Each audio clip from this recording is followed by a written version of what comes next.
Bueno, muy buenas noches a todas, a todos. Gracias a Dios le doy por tener nuevamente conexión con ustedes, con los conocidos, con los que no me conocen.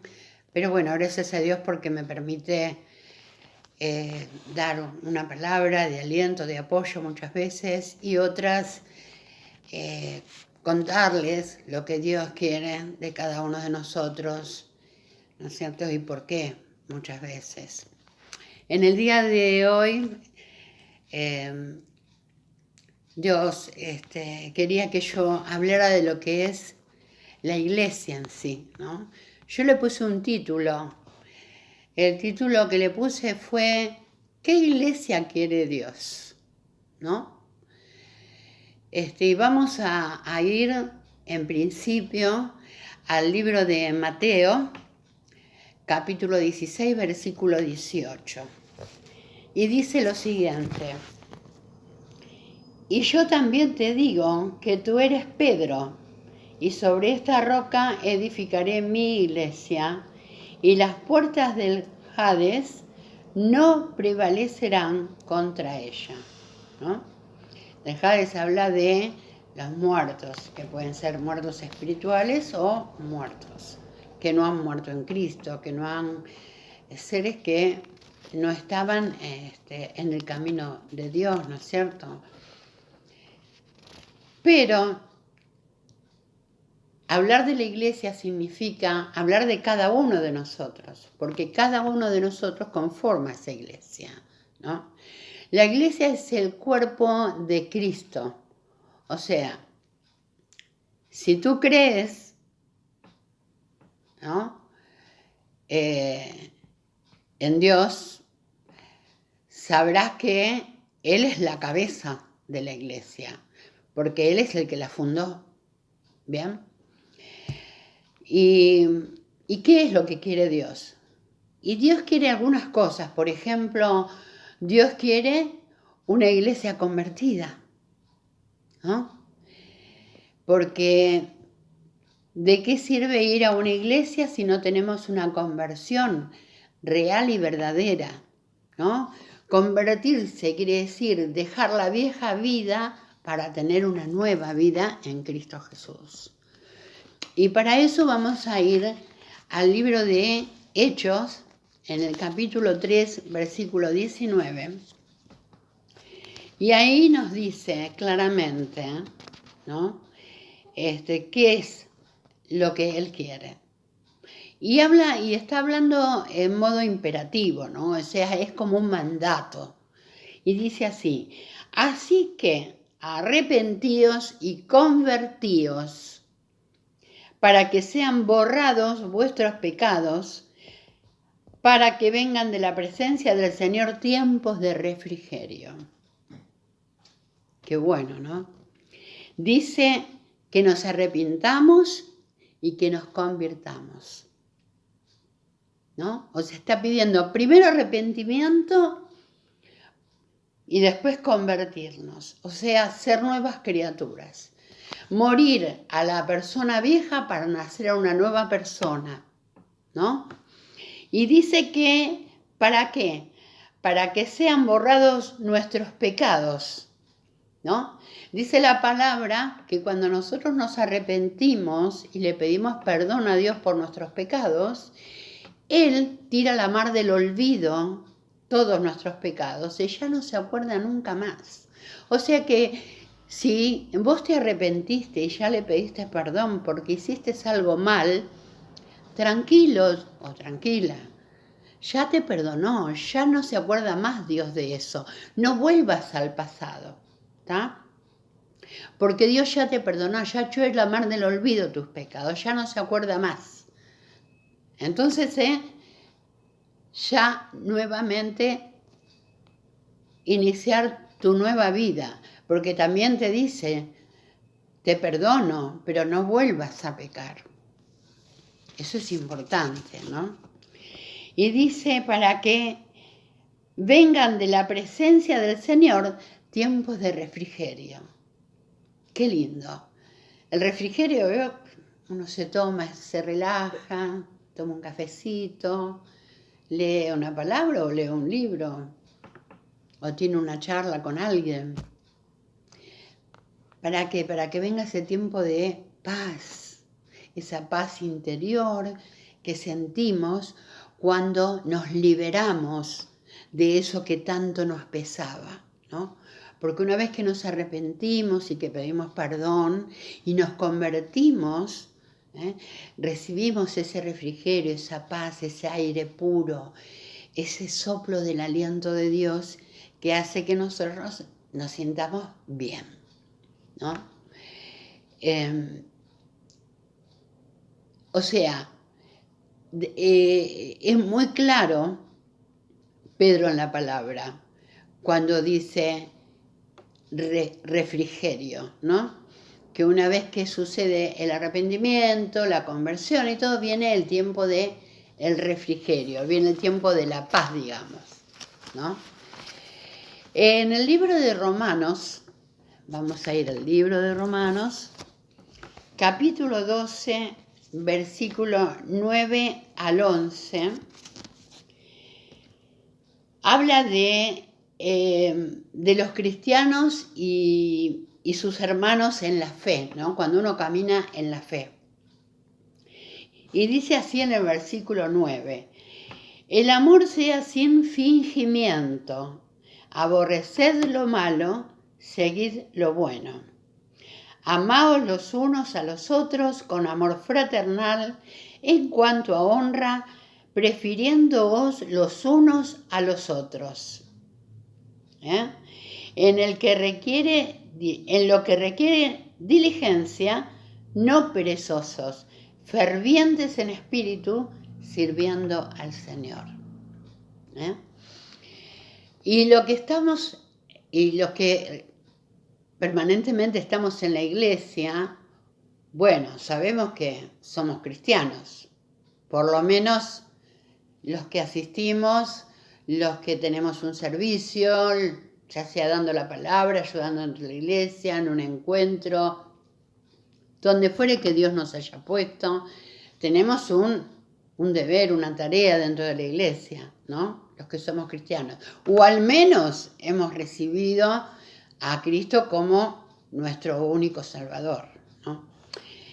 Y a veces sucede que dentro de la iglesia nuestro comportamiento es cristiano, haciendo las cosas bien, ¿no? Con fervor, con devoción, con entusiasmo. Vieron que cuando estamos dentro de la iglesia, todos estamos enfervorizados, entusiasmados, estamos, ¿no? Bien, con mucha energía espiritual, con esa energía que Dios nos da. Y bueno, bárbaro. Pero, ¿qué pasa cuando nos vamos de la iglesia? ¿Qué pasa cuando estamos fuera de la iglesia? ¿Qué pasa en tu casa? ¿Cómo es tu comportamiento, tu disciplina? Cuando te fuiste de la iglesia, ingresás a tu hogar, o en tu trabajo, o en la escuela, o en la facultad, o en cualquier lugar donde tengas que estar. ¿Cómo es tu comportamiento? ¿Realmente mostramos lo que hacemos en la iglesia? Esa devoción, ese fervor, esa cosa linda, hermosa, ese compañerismo que tenemos. ¿Qué le mostramos al afuera, ¿no? Nosotros como cristianos tenemos que marcar la diferencia, ¿no? Porque si no, ¿para qué somos cristianos? No porque seamos mejores o peores, porque hay gente que interpreta, porque ustedes como son cristianos evangélicos son los mejores. No, nosotros no somos mejores nada, a lo mejor somos los peores. Yo en mi caso siempre digo, yo soy la peor de todas, ¿no? No soy la mejor de todas, porque estoy aprendiendo a conocer a Dios, estoy aprendiendo a obedecerle a Dios, estoy siempre ahí con la palabra latente como para que... y yendo por el camino que Él me marca, ¿no es cierto?, para no errarlo, siguiendo la luz que Él ilumina ese sendero para que yo no me pierda, para que yo no me aparte, para que yo no me confunda. Entonces, debemos marcar la diferencia. O sea, en Romanos, por ejemplo, vuelvo a repetir, 12:9 dice, el amor sea sin fingimiento, ¿no? Que no finjamos lo que no somos. A ver, o somos cristianos o no somos cristianos, ¿no? Algunos dirían, tu vida o no tu vida, ¿no es cierto? Ser o no ser. Y Dios en la palabra es clarísimo. Sé frío o sé caliente, porque si eres tibio, te vomitaré de mi boca. O sea, no puedes estar con un pie en el mar y un pie en la tierra.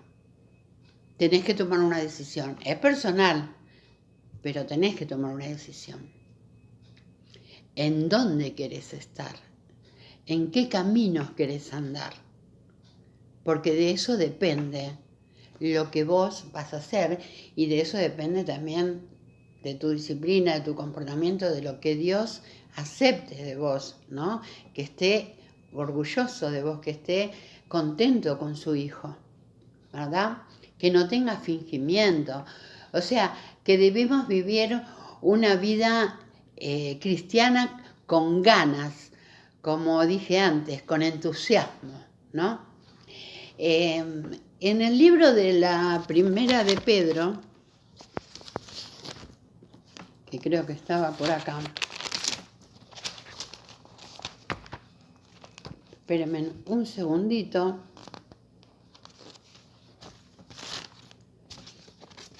Bueno, ahora yo no lo voy a encontrar.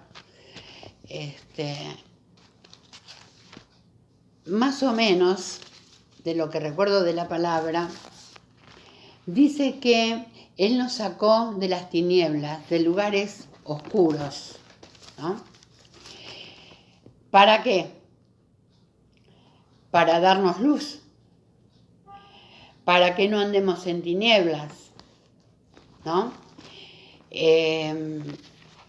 Para darnos la posibilidad de conocer realmente lo que es el poder de Dios, lo que Él tiene para nosotros, esas promesas hermosas que Dios tiene para nosotros, ¿no? En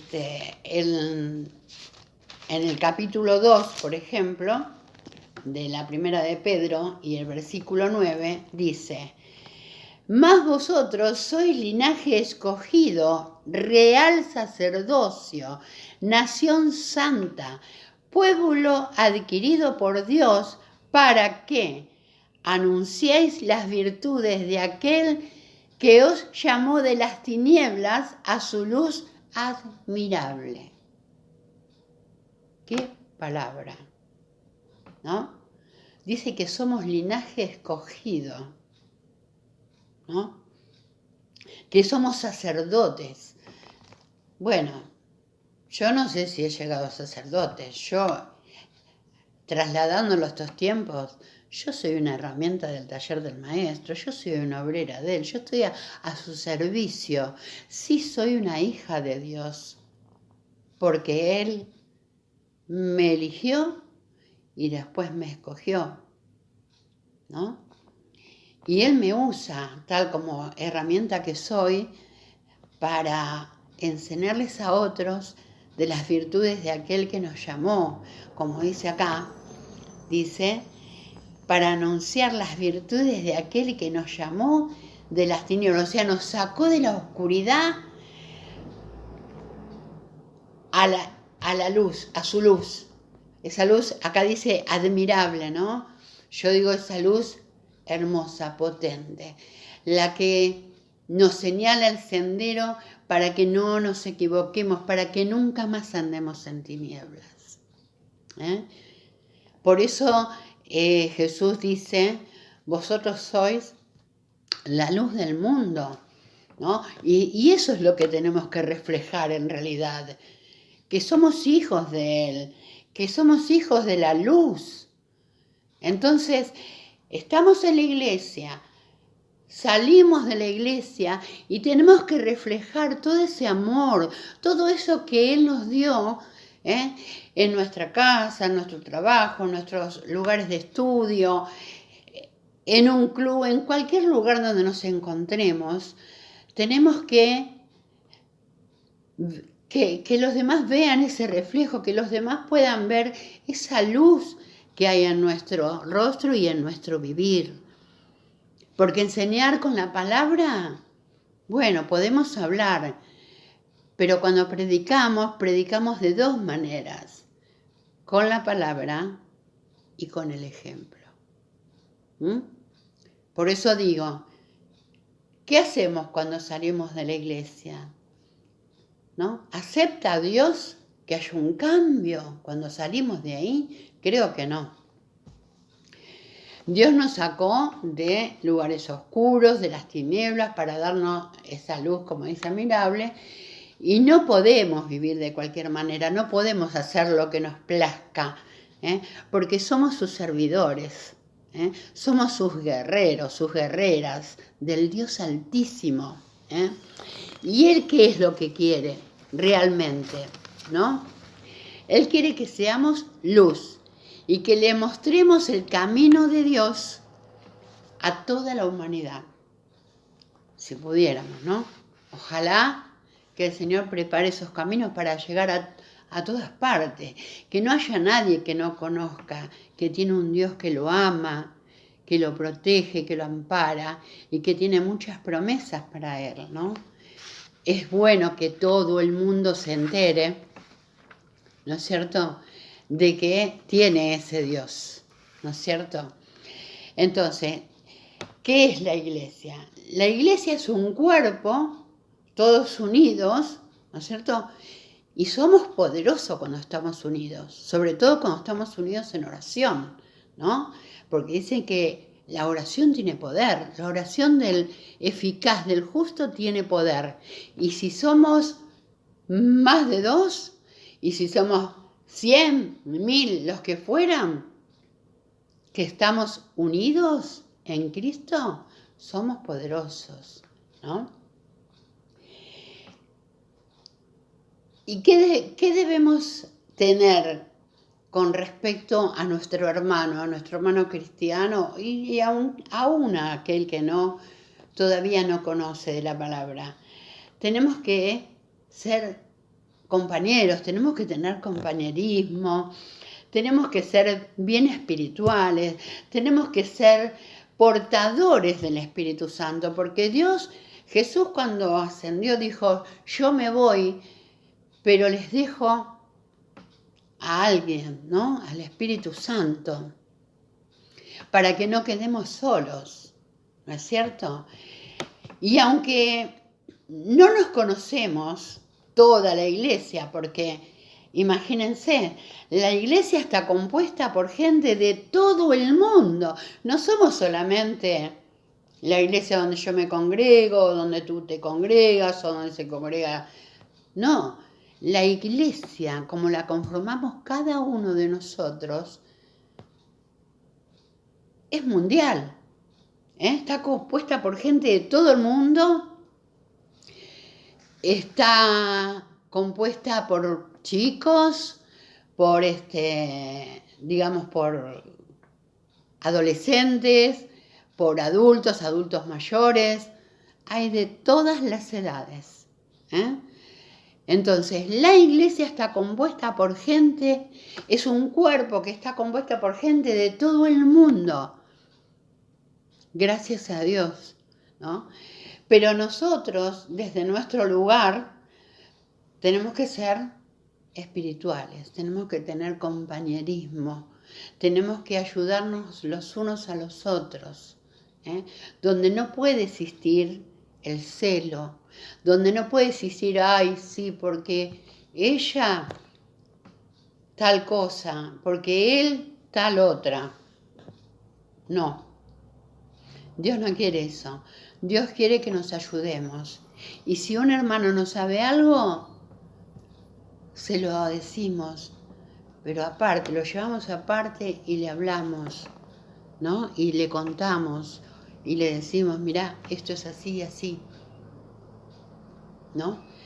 Entonces, tenemos que estar siempre al servicio del hermano. Y como les digo, la iglesia está compuesta por gente de todo el mundo que fue regenerada por el Espíritu Santo y más que justificada, redimida por la sangre de Jesucristo de Nazaret.